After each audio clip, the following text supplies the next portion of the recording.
में मिलाने का समय आ गया है।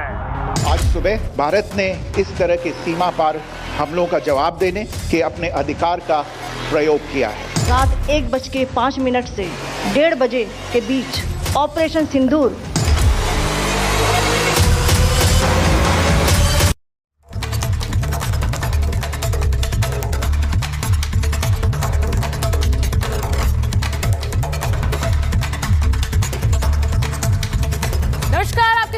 सुजाता कुकरेती, आप देख रहे हैं अपना फेवरेट शो महाभारत। और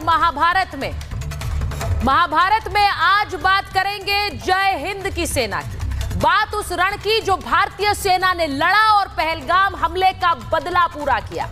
आज सबसे पहले पहलगाम का बदला लेने के लिए जय हिंद और जय हिंद की सेना, भारतीय सेना को पूरा देश नमन कर रहा है। देश का बदला लेने के लिए भारतीय सेना बॉर्डर के उस पार भी बदला लेने का मादा रखती है। ये एक बार फिर आज सिद्ध कर दिया। आज पूरा देश कह रहा है जय हिंद और वंदे मातरम। आज महाभारत में सेना को जो सलाम कर रही, सेना के लिए जिस तरह से पूरा देश नमन कर रहा है, उसी के साथ आज ऑपरेशन सिंदूर की बात कर रही।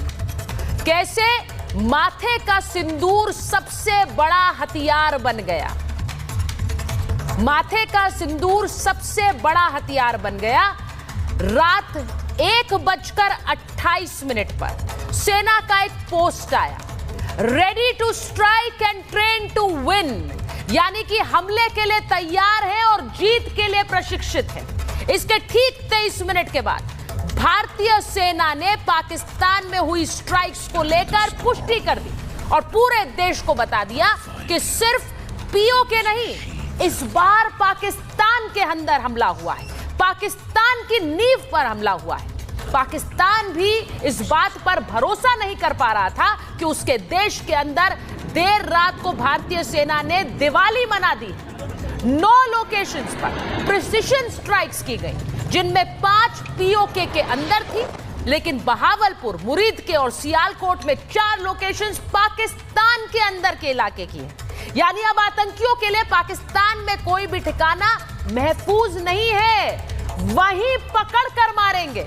सेना ने पाकिस्तान के अंदर मारा है। पाकिस्तान मॉक ड्रिल का इंतजार करता रहा और यहां भारतीय सेना ने ऑपरेशन सिंदूर कर डाला। आतंकियों को और उनके ठिकानों को नेस्ता नैबूद कर दिया। इसी के साथ महाभारत में आपको यह भी बताऊंगी कि कैसे हाफिज सईद और मसूद अजहर की गर्दन तक पहुंच गई भारतीय सेना। हाफिज सईद और मसूद की गर्दन दबोच दी। जैश ए मोहम्मद का सरगना मसूद अजहर, हाफिज सईद, दोनों ही कैसे भारतीय सेना के टारगेट पर है। देश सोचता था कि क्या इंडियाज मोस्ट वांटेड इन टेररिस्ट को घर में घुसकर मारा जा सकता है। आज भारतीय सेना ने कहा हां, हम ये भी कर सकते हैं। सेना ने दिखा दिया कि उनका हाथ इन आतंकियों की गर्दन तक पहुंच सकता है और उनका ट्रिगर इनके माथे पर। लश्कर-ए-तैयबा के हेडक्वार्टर को सीधे टारगेट किया गया। ये जो तस्वीर आप देख रहे हैं, पहले की तस्वीर देखिए, बहावलपुर में जैश का ये मुख्यालय और उसके बाद कैसे तहस नहस हुआ है लश्कर का ये मुख्यालय। कैसे भारतीय सेना ने इसे नेस्तानाबूद किया है, आतंक का अड्डा उजाड़ दिया। जैश के सरगना मसूद अजहर के परिवार के 14 लोगों की मौत हो गई और मसूद अजहर कह रहा है मुझे भी मार देते, काश मेरी भी मौत हो जाती। यानी मसूद अजहर अब मौत मांग रहा है। भारतीय सेना ने अपनों को मारने के लिए सूद समेत वापस लौटाया है मसूद अजहर को। जनाजे निकल रहे हैं वहां पर। अपनों को खोने का गम क्या होता है, दर्द तो नहीं समझते, लेकिन ये दर्द आज इन्हें दिया गया जब अपने ही मारे गए और मसूद बोल रहा है काश मैं भी मर जाता। आज इसकी बात करूंगी महाभारत।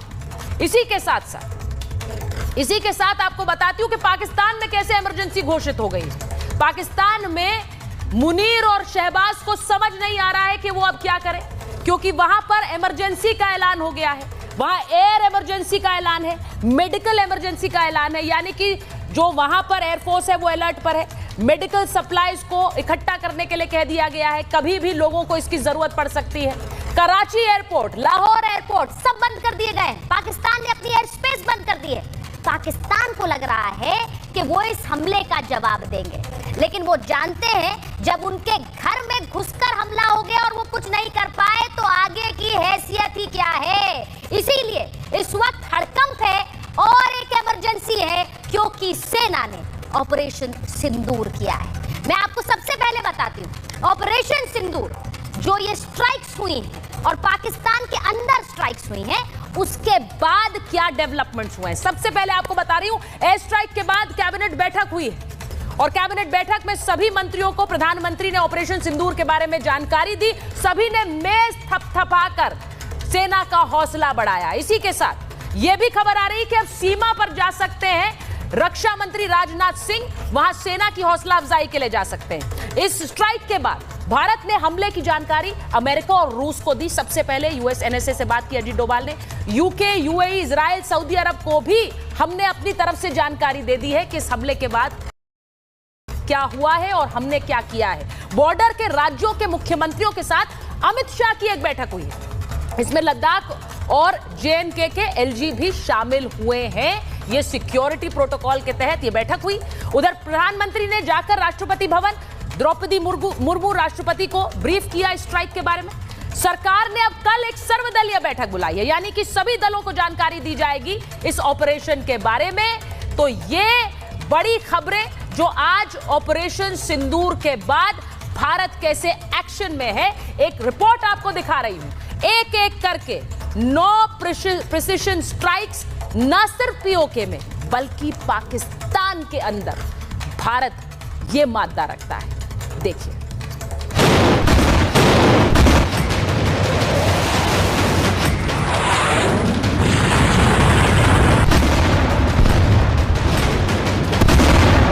हिंदुस्तान ने ले लिया बदला। पाकिस्तान में ऑपरेशन सिंदूर।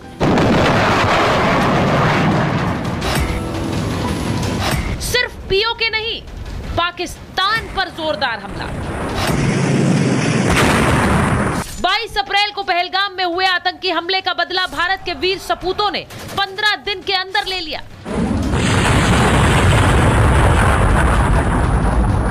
आतंकियों ने सिंदूर उजाड़े तो भारतीय सेना ने आतंकियों को ही उजाड़ दिया।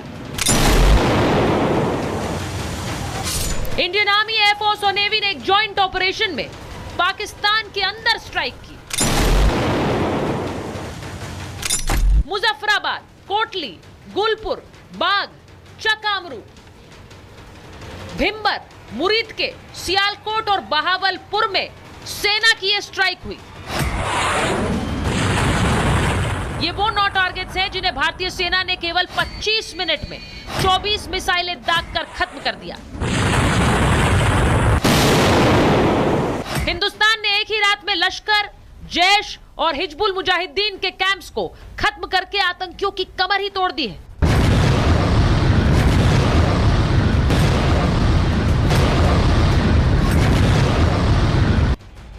आतंकियों के संपूर्ण सर्वनाश के लिए भारतीय सेना ने राफेल, स्कैल्प मिसाइल और हैमर बम का इस्तेमाल किया। राफेल पर लगी स्कैल्प और हैमर बमों ने आतंकी ठिकानों को जमींदोज कर दिया।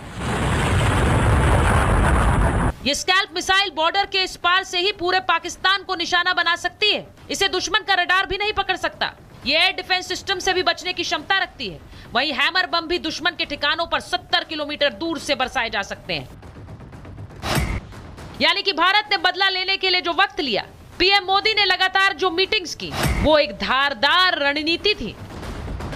आतंकिस्तान पर जब ऑपरेशन सिंदूर चल रहा था, उस वक्त पीएम मोदी वॉर रूम पर नजर बनाए हुए थे।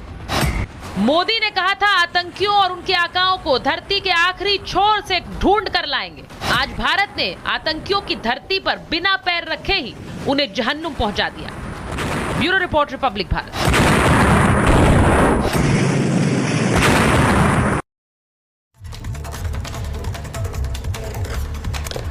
और मेरे साथ महाभारत में जो मेहमान जुड़ रहे हैं, मैं उनके पास जाऊं, क्योंकि आज बहुत गर्व के साथ जय हिंद कह के, वंदे मातरम कहकर इस शो की शुरुआत करना चाहती हूं।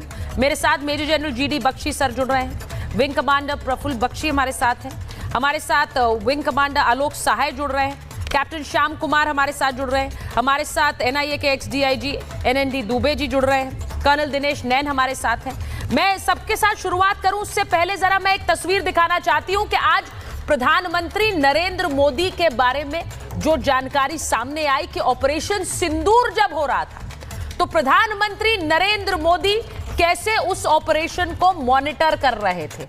अब बार बार यह कहा जाता है कि एक देश उतना ही कर सकता है जितना एक पॉलिटिकल विल हो। देर रात पाकिस्तान में स्ट्राइक हुई, ऑपरेशन सिंदूर हुआ और प्रधानमंत्री मोदी खुद